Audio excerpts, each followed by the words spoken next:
Алтынның енді сіздермен нақты причинасын талқылайық. Бағана сереброны күмісті айтып кеттім, не себепті екен. Алтында тура сондай ұқсас жағдай.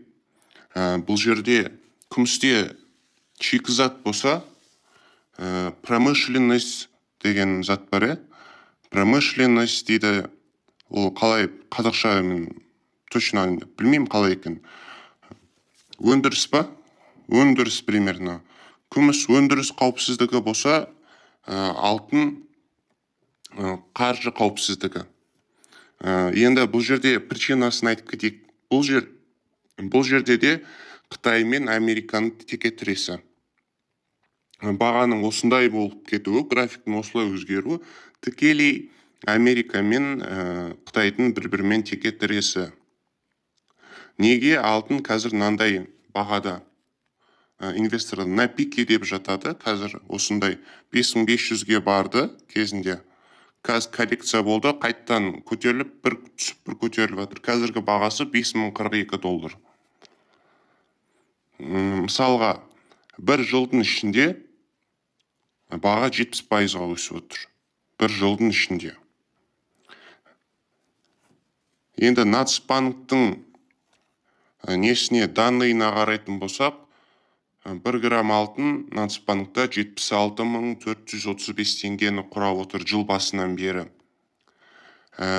Причиналардың бірі, инвесторлардың көбісі, мысалға, долларлық облигациядан, доллардан кішкене инвестициялық портфельдерін азайтып, алтында алып жатыр. Басты причина емес, ол причиналардың бірі. Сосын Трамптың саясаты бар ғой. Пошлина қояды, немесе сауда-саттыққа көп кедергі жасайды, өзіне ыңғайлы болсын деп, мысалға да. Қытай қарап отыр, мысалға. Орыстар соғыс бастағаннан кейін, олардың көптеген активтерін тартып алды. Именно Американың гособлигациялы нарығындағы бағалы қағаздардағы ақшаларын тартып алды, соғыс бастаған үшіне. Соны Қытай көрді, сөйтті де бірнеше жыл бойы үлкен темптермен алтынды сатып алып отырды.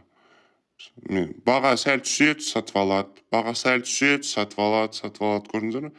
Баға тағы коррекция болды, ол тағы сатып алды. Сөйтті де міне баға өсті, кішкене коррекция болды, ол сатып отыр. Қазір алтын бағасы кішкене тағы түссе, Қытай қайттан сатып алады. Қатты әсер етіп жатқан причина сол, кішкентай инвесторлар емес, Қытайдың экономикасын білесіздер, ақша потенциалын білесіздер, халық санын білесіздер, өте үлкен экономика. Ол өзін алтынды, қалай айтсам, өзінің ақша қорын шетелде емес, алтын түрінде өз мемлекеттің ішінде жатсын деген саясатты қолданады.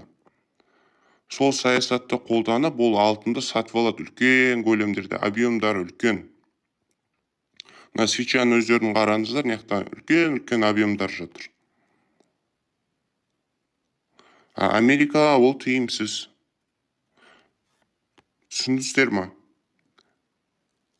Валюта доллар ретінде өзінің мемлекетінде тұрсын деп Қытайдың ұстанымы сол.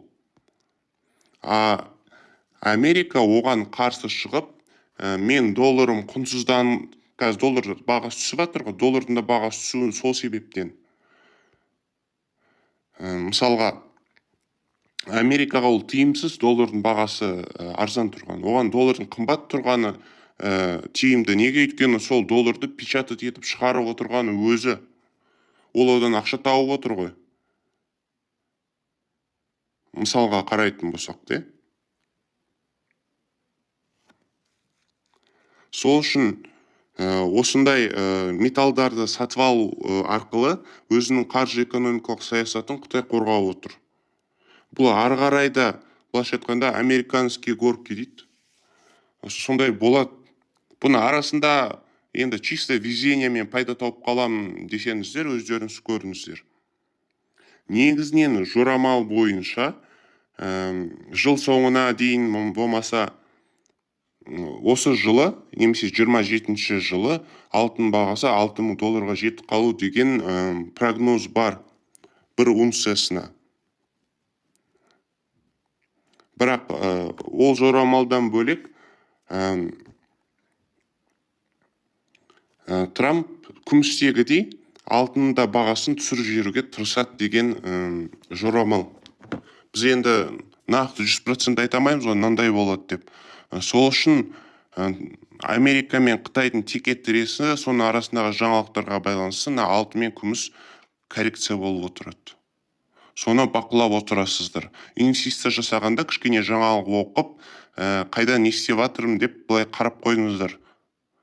Барлық қолдарыңызда бар ақшаны сала салмаңыздар. Қысқаша